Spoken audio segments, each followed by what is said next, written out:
Bank and SSC వాళ్ళకి వైజాగ్లో offline classes start చేస్తున్నాము ఫ్రమ్ ఫస్ట్ మే నుంచి ఆఫ్లైన్ క్లాసెస్ స్టార్ట్ అవుతున్నాయి. ఎవరైనా ఆఫ్లైన్ ఇంట్రెస్టెడ్ ఉన్న వాళ్ళు ఉంటే బ్యాంక్ అండ్ ఎస్ఎస్సి ఆస్పిరెంట్స్ మీరు మన వైజాగ్ వచ్చి మీరు జాయిన్ అవ్వచ్చు.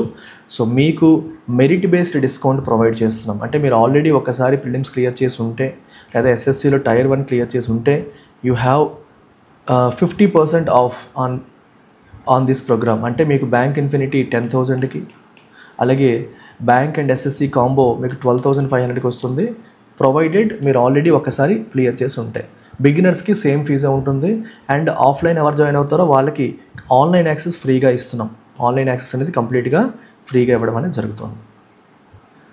సో ఇవాళ ఎడిటోరియల్లో మనం టైటిల్ గమనిస్తే it says legal mile stone. So లీగల్గా ఒక మైల్ స్టోన్ రీచ్ అయ్యాము, ఒక విషయాన్ని సాధించాము అన్నట్టుగా మనకి కనిపిస్తుంది.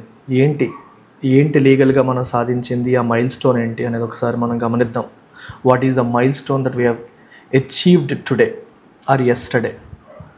Cooperative federalism must guide conduct of governors.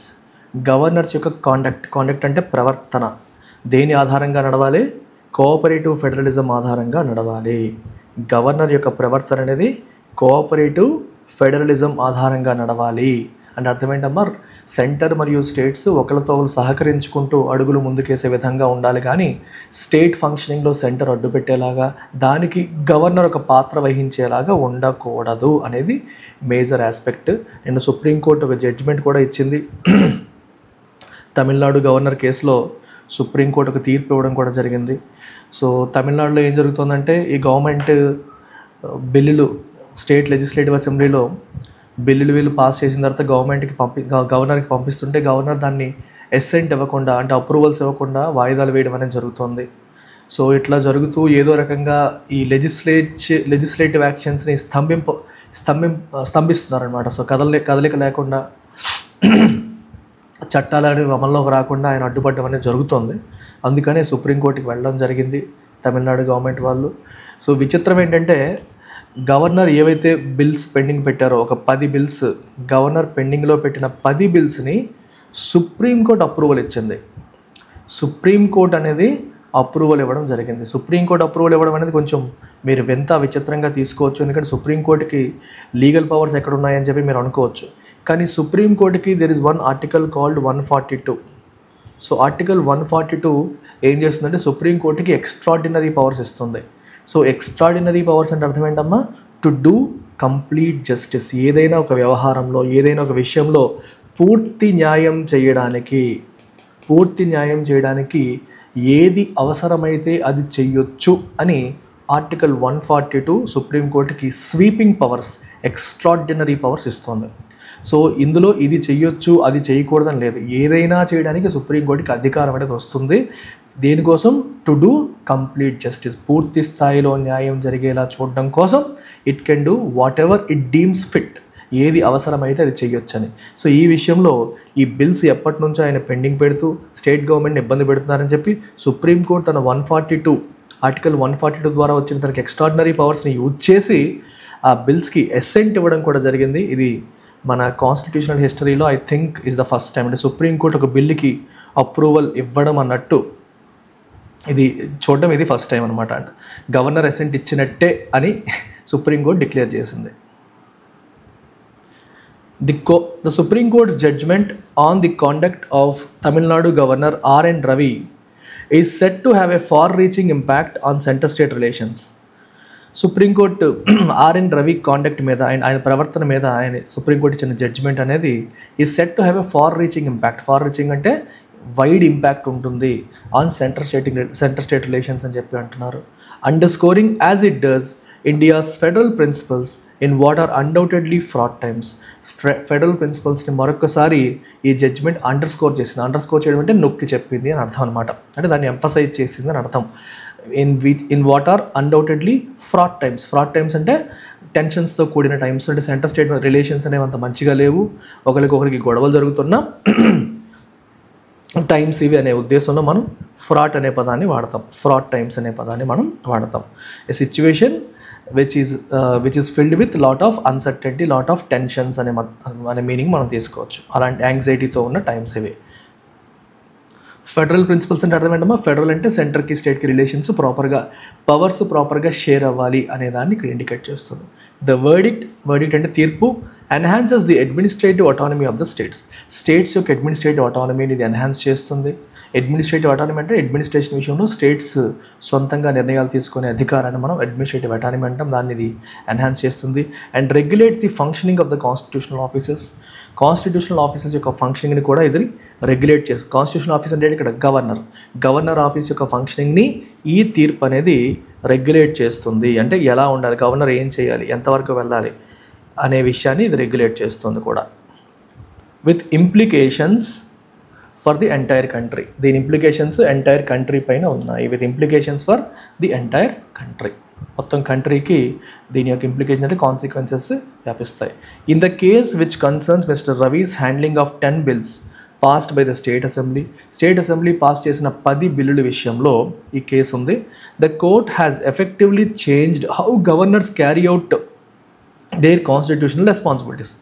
Governors constitutional రెస్పాన్సిబిలిటీస్ని ఎలా క్యారీ అవుట్ చేస్తారనే విషయాన్ని ఎఫెక్టివ్గా ఈ పర్టికులర్ కోర్ట్ జడ్జిమెంట్ అనేది మార్చేసింది. ద ఇంటర్వెన్షన్ అంటే ఇన్వాల్వ్ అవ్వడం అనేది comes at a time when tensions between governors and governments in states ruled by parties other than the BJP have peaked. ఇది ఎటువంటి టైంలో వచ్చింది? గవర్నర్స్కి మరియు గవర్నమెంట్స్కి మధ్య టెన్షన్స్ పీక్ అవుతున్న టైంలో. అంటే అన్ని గవర్నమెంట్స్ కాదు, బీజేపీ పరిపాలిత రాష్ట్రాలు కాకుండా, బీజేపీ కాకుండా నాన్ బీజేపీ స్టేట్స్ గవర్నమెంట్స్కి మరియు గవర్నర్స్కి మధ్య టెన్షన్స్ అనేవి పీక్ అవుతున్న టైంలో ఈ ఇంటర్వెన్షన్ అనేది వచ్చింది. Especially over issues such as the appointment of vice chancellors to state run universities. So యూనివర్సిటీస్లో వైస్ ఛాన్సలర్స్ని అపాయింట్ చేసే విషయంలో కావచ్చు, where governors serve as chancellors. Governors అక్కడ ఛాన్సలర్స్గా ఉంటారు. సో వైస్ ఛాన్సలర్స్ని ఎవరు అపాయింట్ చేయాలి, గవర్నర్ చేయాలా, స్టేట్ గవర్నమెంట్స్ చేయాలా, ఇలాంటి విషయంలో కూడా ఇష్యూస్ వస్తున్నాయి. ఇలాంటి సమయంలో ఈ జడ్జిమెంట్ అనేది వచ్చింది. It is no coincidence that the bills at the heart of the case sought to replace governor with the state government as the authority for appointing basis.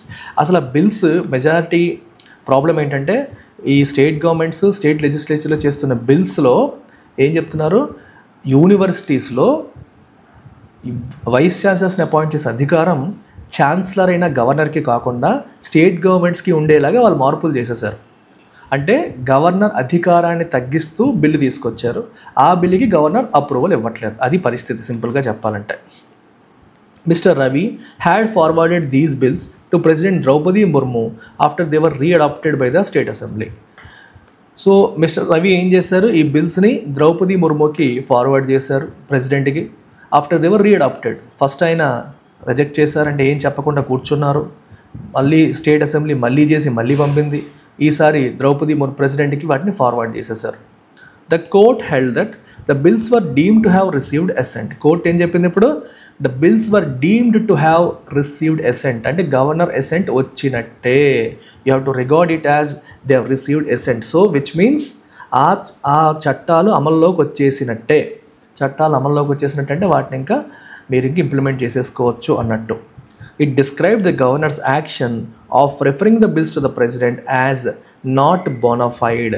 ప్రెసిడెంట్కి ఈ బిల్స్ని రిఫర్ చేసేలాగా గవర్నర్ తీసుకున్న నిర్ణయాన్ని ఇది ఏమని డిస్క్రైబ్ చేసింది, యాజ్ నాట్ బోనఫైడ్, ఇది correct కాదు అన్నట్టుగా చెప్పింది. And his conduct as arbitrary అంటే ఒక రేషనల్ లేదు, ఒక బేసిస్ లేదు, ఒక లాజిక్ లేకుండా ఆయన ప్రవర్తిస్తున్నారు.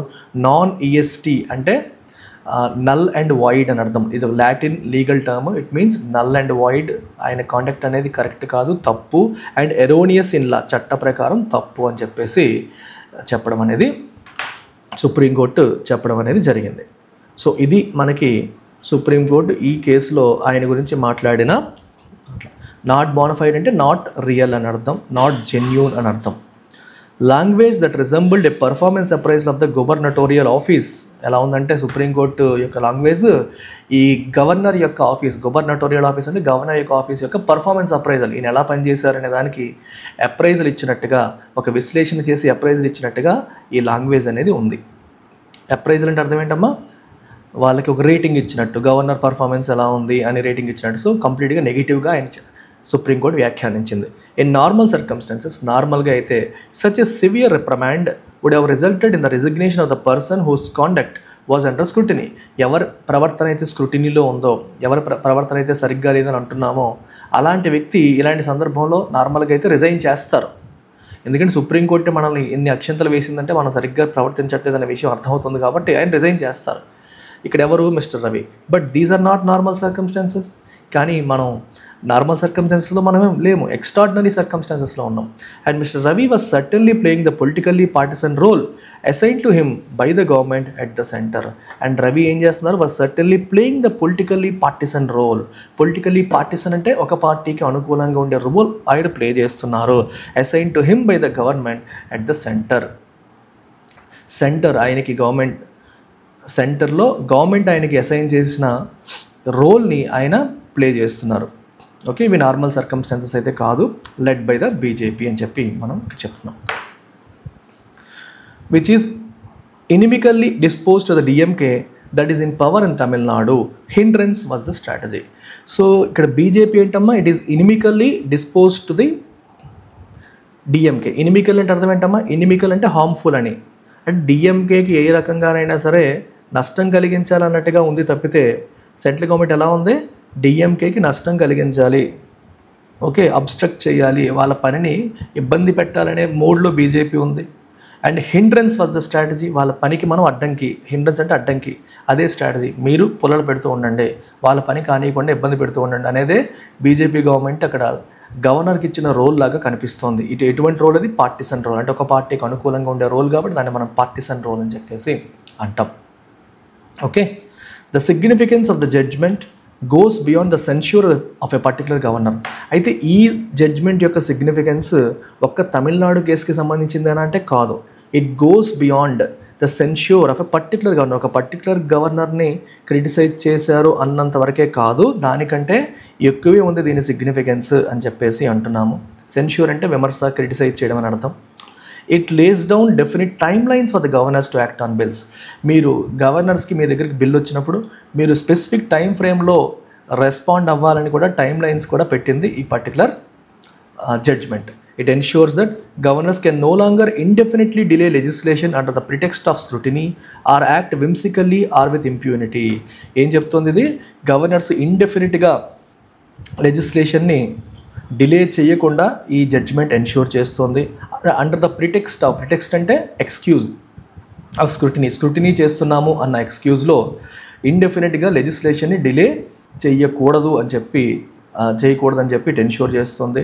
Are act whimsically. విమ్సికల్ అంటే అగైన్ నచ్చినట్టు, ఒక లాజిక్ లేకుండా మనకి ఎలా అనిపిస్తే అలాగా అది. Are with impunity. ఇంప్యూనిటీ అంటే నేను ఏం చేసినా చెల్లుతుంది, నాకు ఏ పనిష్మెంటు ఉండదు, ఫ్రీడమ్ ఫ్రమ్ పనిష్మెంట్, నాకు ఏ పనిష్మెంటు ఉండదు అనే భావనతో వాళ్ళు ప్రవర్తించకూడదు అనేలాగా సుప్రీంకోర్టు ఈ జడ్జిమెంట్ ఇచ్చింది. The court has reaffirmed a constitutional principle that has often been undermined. ఏ కాన్స్టిట్యూషనల్ ప్రిన్సిపల్ అయితే అండర్మైన్ అంటే వీకెన్ అవుతుందో, ప్రతిసారి వీకెన్ చేయబడుతుందో ఆ కాన్స్టిట్యూషనల్ ప్రిన్సిపల్ని కోర్టు రీఅఫర్మ్ చేసిందంటే ఇంకోసారి నొక్కి చెప్పింది. ఏంటది? That Raj Bhavan's must function with transparency. Raj Bhavan's ఎలా ఫంక్షన్ చేయాలి? ట్రాన్స్పరెన్సీతో ఫంక్షన్ చేయాలి అండ్ అకౌంటబిలిటీతో అవి ఫంక్షన్ చేయాలి.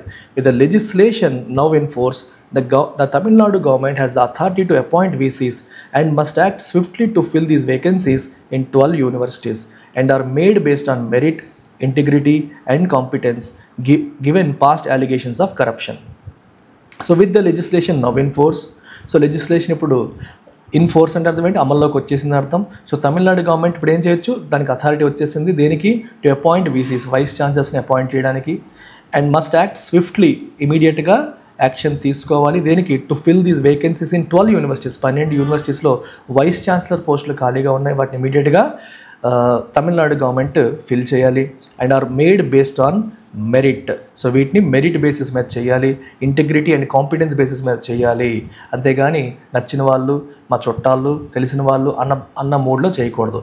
Given past allegations of corruptions. ఇంతకుముందు కూడా కరప్షన్ జరుగుతోంది ఇక్కడ అని చెప్పి ఆరోపణలు వచ్చాయి. సో కాబట్టి ఈసారి అలా జరగకుండా ఆనెస్టీ, ఇంటిగ్రిటీ, కాంపిటెన్స్ అంటే స్కిల్స్, మెరిట్ ఉన్న వాళ్ళకి మాత్రమే ఇవ్వాలి అని చెప్పేసి చెప్తున్నారు. This judgement is not merely a legal milestone. ఇది కేవలం లీగల్ మైల్ స్టోన్ మాత్రమే కాదు. It is a call for constitutional morality and cooperative federalism, and restoration of dignity to the office of the governor, who, as the court pointed out, is expected to act as a friend, philosopher, and guide to the state cabinet, and not as a blunt instrument of this center. So ఈ judgement అనేది is not merely a legal milestone. ఇది legal milestone మాత్రమే కాదు, it is a call for constitutional మొరాలిటీకి ఒక ఇచ్చిన పిలుపు లాంటిది. అంటే మనం ఒక పని చేస్తున్నప్పుడు కాన్స్టిట్యూషన్ ప్రకారం చేస్తున్నామా లేదా అనేది మైండ్లో పెట్టుకోవాలి. అంటే ఒక పని తప్ప ఒప్ప అని ఆలోచించేటప్పుడు కాన్స్టిట్యూషన్ని దృష్టిలో పెట్టుకొని, కాన్స్టిట్యూషన్ యొక్క స్పిరిట్ని దృష్టిలో పెట్టుకొని ప్రవర్తించాల్సిన అవసరం ఉంది. నాట్ జస్ట్ లెటర్, కాన్స్టిట్యూషన్లో ఏం రాశారని కాదు, వాటి యొక్క ఉద్దేశం ఏంటి, ఏం రాశారు అనేది లెటర్, వాటి యొక్క ఉద్దేశం ఏంటి అనేది spirit. Understanding the constitutional spirit అర్థం చేసుకొని మనం ముందుకు వెళ్ళాల్సిన అవసరం అనేది ఉంటుంది. Okay, core principles and values constitution ఏవైతే మెన్షన్ చేశారో వాటికి మనం అడ్హేర్ అయి ఉండాలి అనే దానికి ఇంకోసారి సుప్రీంకోర్టు పిలుపునిచ్చినట్టు అయింది.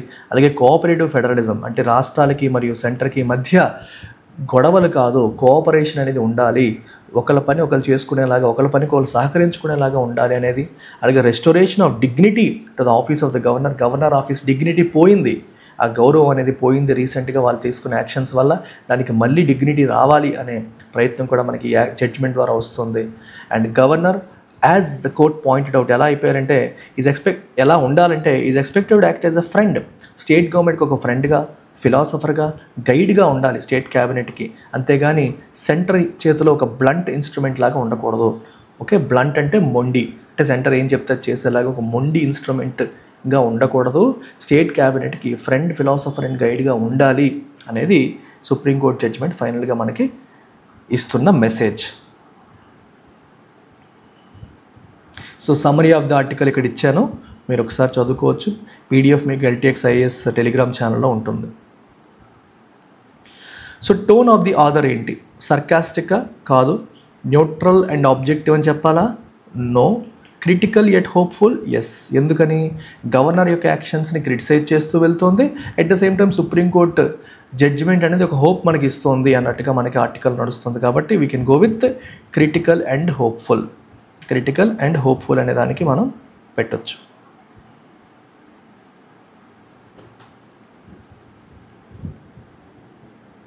What is the main idea of the passage? The governor of Tamil Nadu mishandled university appointments. అది మెయిన్ ఐడియానా? మెయిన్ ఐడియా సుప్రీంకోర్టు జడ్జ్మెంట్ అనేది మెయిన్ ఐడియా. అవి కూడా కరెక్టే, కానీ మెయిన్ ఐడియా మనకి సుప్రీంకోర్టు జడ్జ్మెంట్ కాబట్టి ఇది మెయిన్ ఐడియా కాదు. Supreme court has limited the powers of governors in all Indian states. No, ఇది కాదు. పవర్స్ని అన్ని ఇండియన్ స్టేట్స్లో లిమిట్ చేశారు అనేది మెయిన్ పాయింట్ కాదు. Supreme court judgement reinforces federal principles and ensures governors act within constitutional limits. Yes, ఇది కొంచెం మనకి బ్రాడ్గా ఉంది. వాళ్ళు కాన్స్టిట్యూషన్ లిమిట్స్లో యాక్ట్ చేసేలాగా ఎన్ష్యూర్ చేస్తుంది, ఫెడరల్ ప్రిన్సిపల్స్ని రెయిన్ఫోర్స్ చేస్తుంది. ఇది మనకి perfect answer. C is the right answer for this question. Which of the following can be logically inferred? ఆర్టికల్ని బట్టి ఏవి మనం కరెక్ట్ అని చెప్పొచ్చు. ఓకే, దాని నుంచి ఏవి ఇన్ఫర్ చేయొచ్చు. ఆర్టికల్ని బట్టి ఏది కరెక్ట్ అని కాదు, ఆర్టికల్ని బేస్ చేసుకుని ఏది మనం ఇన్ఫర్ చేయొచ్చు అని అర్థం. Supreme court ruling limits the discretionary powers of governor యొక్క డిస్క్రిషనరీ పవర్స్ని లిమిట్ చేస్తుంది అని చెప్పొచ్చా? ఎస్, లిమిట్ చేస్తుంది. అంటే బిల్లు విషయంలో ఇష్టం వచ్చినట్టు నచ్చినప్పుడు నేను అసెంట్ ఇస్తానంటే కుదరదు, విత్ ఇన్ టైం ఫ్రేమ్ ఇవ్వాలని సుప్రీంకోర్టు జడ్జ్మెంట్ చెప్పింది. Governors must now act within a specified time frame and handling state legislation. Yes, ఇది కూడా కరెక్టే. స్పెసిఫైడ్ టైం ఫ్రేమ్లో గవర్నర్స్ యాక్షన్ తీసుకోవాలి. Centre can override courts ruling if it involves a political conflict. Centre override చేయొచ్చు అని చెప్పారా? No. అది మనం ఇన్ఫర్ చేయగలమా? లేదు. The judgement may lead to more transparent appointments in state universities. ఈ జడ్జ్మెంట్ వల్ల మోర్ ట్రాన్స్పరెంట్ అపాయింట్మెంట్స్ రావచ్చు స్టేట్ యూనివర్సిటీస్లో అని కూడా మనం చెప్పొచ్చు. So answer is 1, 2 and 4.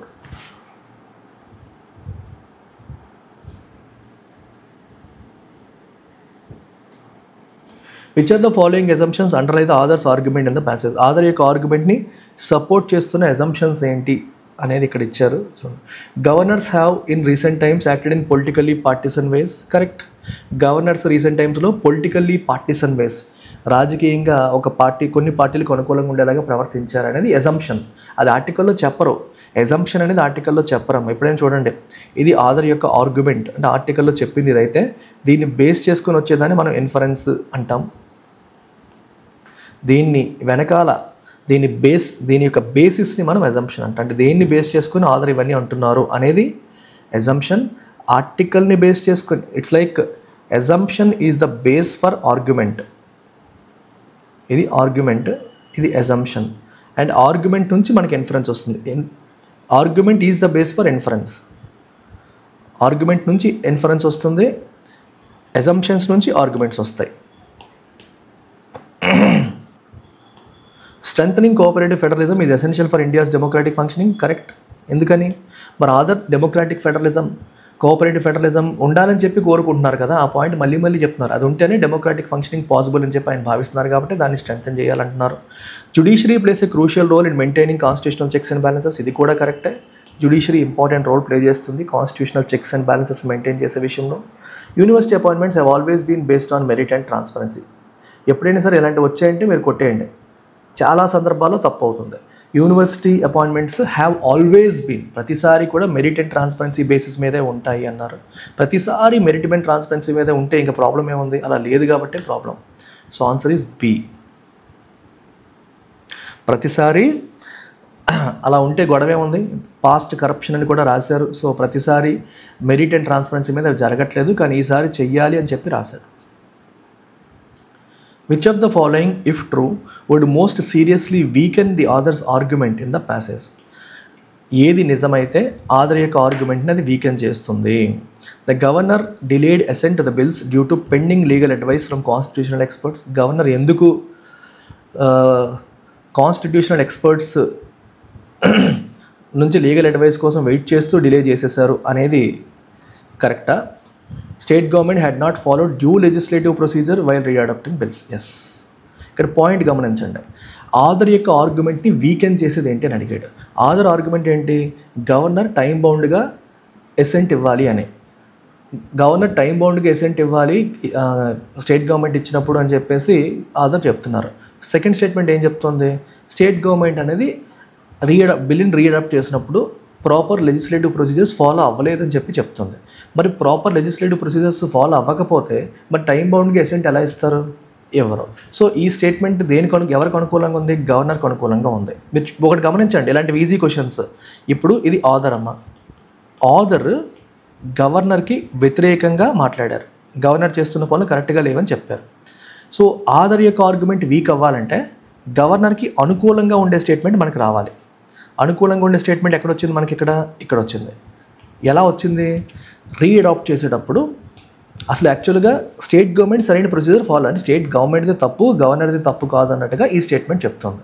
So కాబట్టి we will go with this statement. ఇది గవర్నర్కి అనుకూలంగా స్టేట్ గవర్నమెంట్కి వ్యతిరేకంగా ఉంది.